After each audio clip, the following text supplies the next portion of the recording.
చూస్ country delight live better. ఇప్పుడే country delight app ని download చేసుకోండి. నమస్తే, వెల్కమ్ టు సుమన్ టీవీ. నేను పద్మిని. ప్రస్తుతంతో పాటు ప్రముఖ ఆధ్యాత్మికవేత్త, వాస్తు జ్యోతిష పండితులు కేఎస్ఆర్ గారు మనతో పాటు ఉన్నారు. మాట్లాడదాం.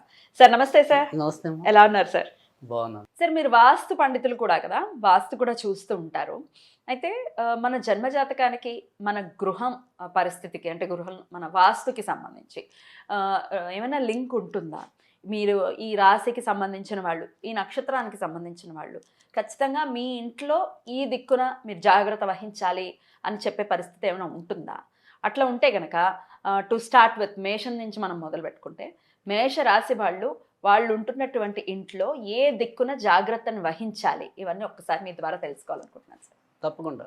అంటే ఎప్పుడైనా సరే ఫస్ట్ అయితే కనుక నేను ఏదైతే మనకి వాడుకలో ఒక మాట అనేది ఏదైతే ఉందో దాన్ని నేను మొదట నమ్ముతాను. అంటే దశ బాగుంటే దిశ బాగుంటుంది అని. దశే మేజర్ రోల్ని ఖచ్చితంగా.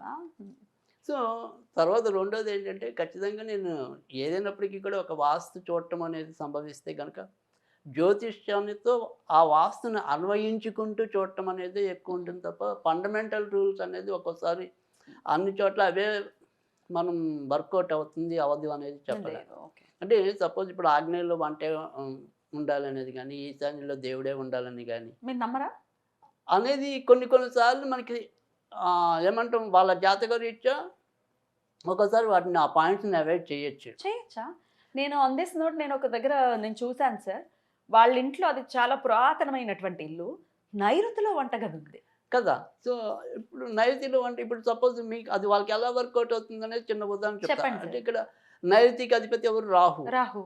సో రాహు వల్ల మనం పీడించబడాలి అనుకోండి, అక్కడ మంట పెట్టి ఆయన కాలుస్తున్నాం కాబట్టి వీళ్ళకి వర్కౌట్ అయింది. అది అప్పుడు ఆయన ఇంపాక్ట్ తగ్గిపోయినట్టుగా. సో అందుకే ఏదైతే చెడు గ్రహం ఉందో ఆ చెడు గ్రహాన్ని మనం మూసేస్తున్నాం.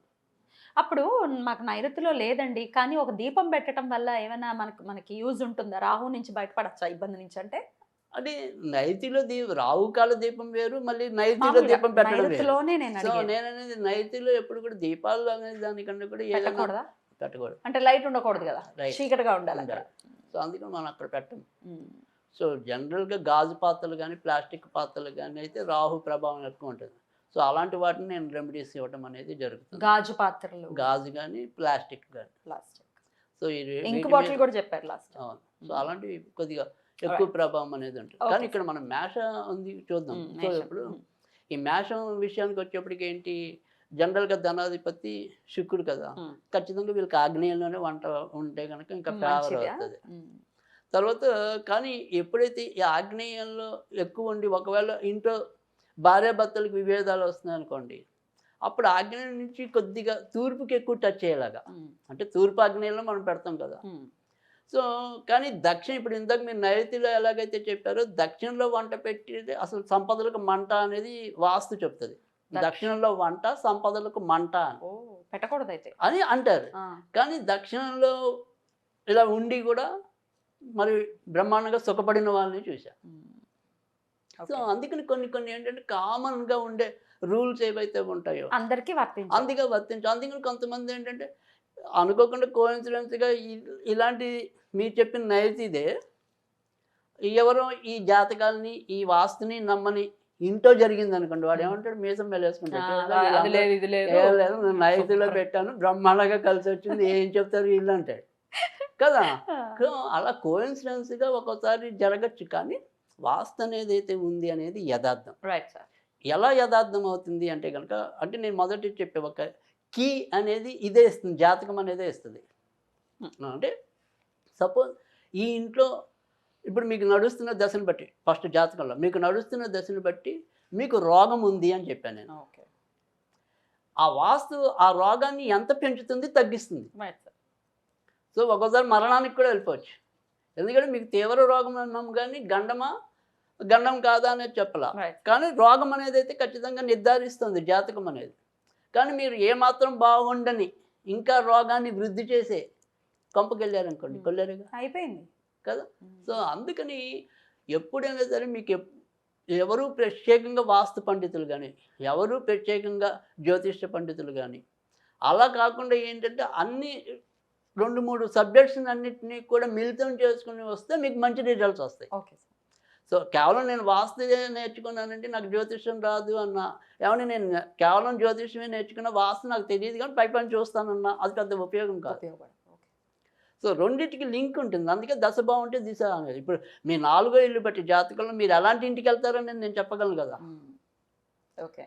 సో ఖచ్చితంగా వాడు ఎలాంటి ఇబ్బందులు పడతాడు అనేది కూడా మనం వాస్తులో చూడొచ్చు. సో మేష లగ్నం వాళ్ళకి కావాల్సింది ఏంటంటే ఉత్తరంలో ఒకవేళ వాళ్ళు ఏమంటాం సంపదలు వృద్ధి చెందుతాయి అంటాం, ఉత్తరం పెరగాలి అంటాం వీళ్ళకి అసలు జనరల్గా. కానీ వీళ్ళకి పెరగకూడదు అంటున్నా నేను. వీళ్ళకి పెరగకూడదా? మేష లగ్నం ఉంది అనుకోకుండా వచ్చేసారి నాకు ఇల్లంతా చాలా బాగుంది కానీ అక్కడేమో మరి ఉత్తరం తగ్గినట్టు అనిపిస్తుంది అని వచ్చే వాళ్ళు కూడా ఉంటారు మన దగ్గరికి. బాబు నీకు తగ్గితేనే మంచిది, తగ్గితేనే మంచిది, శత్రువులు ఉండరు, సో ఉద్యోగాలు మంచిగా సాగుతాయి, తగ్గితే మంచిదే అంటాం మనం. ఎందుకంటే వాళ్ళకి బుధుడు ఉపయోగపడే ప్లానెట్ కాదు, పాపి అవుతున్నాడు కాబట్టి వాళ్ళకి ఉత్తరం తగ్గని. వీళ్ళు ఆగ్నేయం మటుకు జాగ్రత్త చూసుకోవాలి, లేకపోతే సంపద. కాకపోతే ఆగ్నేయంలో మంట పెడతాం కాబట్టి ఒక్కోసారి భార్యాభర్తల మధ్య కూడా కొద్దిగా చికాకులు పెరగచ్చు.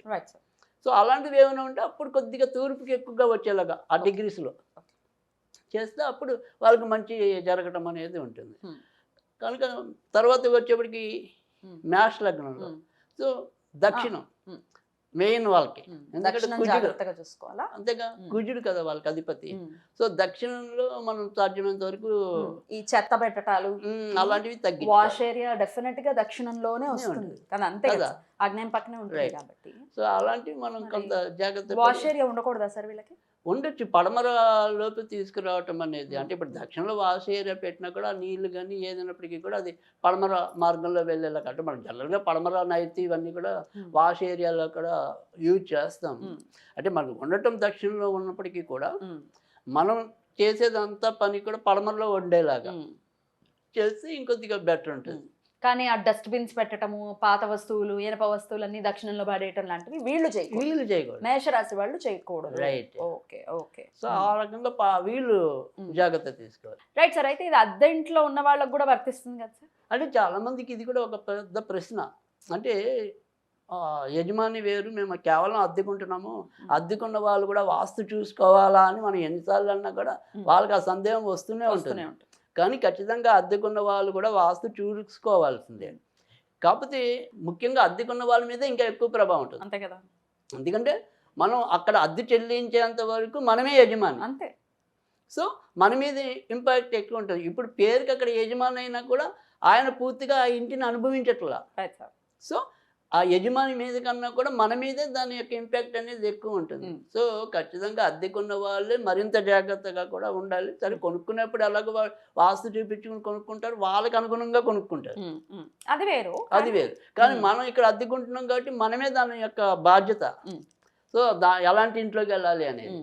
సో అందుకని ఖచ్చితంగా అద్దింటి వాళ్ళ మీద కూడా ప్రభావం చూపించడం అనేది ఉంటుంది. సో మీకు మేష లగ్నం అనేది తెలిస్తే మాత్రం ఖచ్చితంగా ఈ రకంగా ఉన్నా కూడా మీరు భయపడచ్చు. అంటే భయపడక్కల, ఇల్లంతా చాలా బాగుంది, ఆ ఒక్క చిన్న పాయింట్ దగ్గర మేము ఆగిపోతున్నాం అనే వాళ్ళు మా దగ్గర బోల్ మంది వస్తూ ఉంటారు. ఎట్లాంటి చెప్తారు మరి?